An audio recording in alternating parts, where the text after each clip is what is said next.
On the edge of town, there was a street that everyone avoided, Mystery Street. It wasn't marked on any map, and there were no signs indicating it even existed. The houses there were old and run down, with peeling paint and broken windows. The street was quiet, too quiet, as if the world had forgotten about it. The locals never spoke of it. In fact, they went out of their way to make sure they stayed far away from it. Yet, on rare nights when the wind howled through the trees, something would stir on that street. One night, a group of curious teenagers dared each other to venture down Mystery Street. They'd heard the rumors, the whispers about strange lights in the windows, strange noises at night, and, of course, the old house at the end of the street. They had no idea what awaited them. The house at the very end of the street was unlike any they had seen before. It was towering, like a dark silhouette against the full moon, with an overgrown yard that seemed to stretch on forever.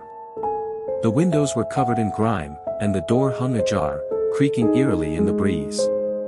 The house was known to the locals as the Hollow House, because of the hollow sound it made when someone knocked on its door.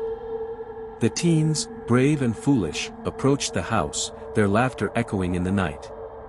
But as they neared, the air grew colder. The wind stopped howling, and the street lights flickered. Suddenly, there was a loud bang from inside the house, like something heavy had fallen.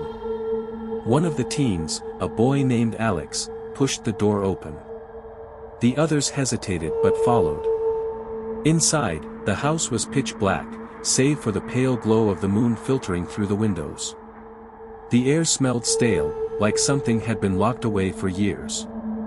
They turned on their flashlights and started exploring, their footsteps echoing in the silence.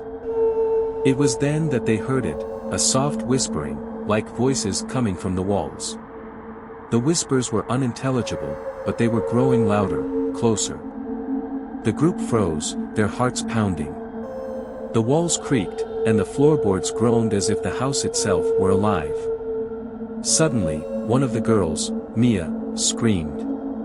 She pointed to the staircase at the far end of the hallway. At the top of the stairs stood a figure, a woman in a tattered white dress, her face obscured by long, stringy hair. She didn't move, just stood there, staring down at them with dark, empty eyes.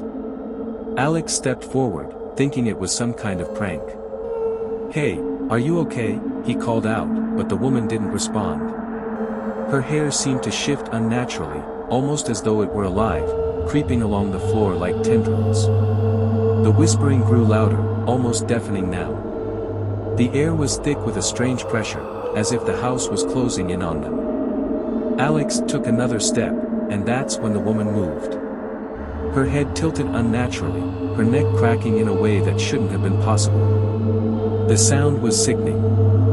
Then, with a shriek, she lunged down the stairs, her arms stretching unnaturally long. The group screamed and bolted, running through the dark, twisting hallways.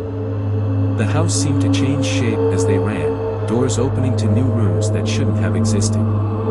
Every time they turned a corner, they found themselves back at the staircase, as if the house itself was trapping them. Mia was the first to fall behind. The others heard her scream one last time, but when they turned to help, she was gone. They were alone again. Panicked, they ran into a room at the far end of the house. The walls were lined with old portraits, portraits of the woman in the white dress. But now, they realized, there was something wrong with the portraits. The faces in the frames were twisted, their eyes wide with terror, their mouths stretched in silent screams.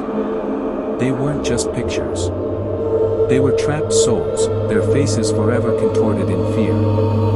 The door slammed shut behind them. The house seemed to be alive, its walls pulsating, its floors groaning. The whispers had turned into a chant, repeating the same words over and over, though none of them could understand what they meant. The house seemed to be feeding off their fear. Suddenly, one of the teens, Sarah, gasped. She pointed to the floor, where a strange pattern had appeared, etched into the wood. It was a symbol they all recognized from the rumors, the mark of the house's curse. It was too late. The walls began to close in on them, the floors splintering beneath their feet. The house was alive, and it wanted them. The lights flickered one last time before they were plunged into darkness. The next morning, the police found nothing but an empty street and a burned-out house. There were no bodies, no signs of a struggle, just the lingering scent of decay. To this day, no one dares to speak of the house at the end of Mystery Street. And sometimes, when the wind is just right, you can hear the whispers, faint and distant, calling from the shadows.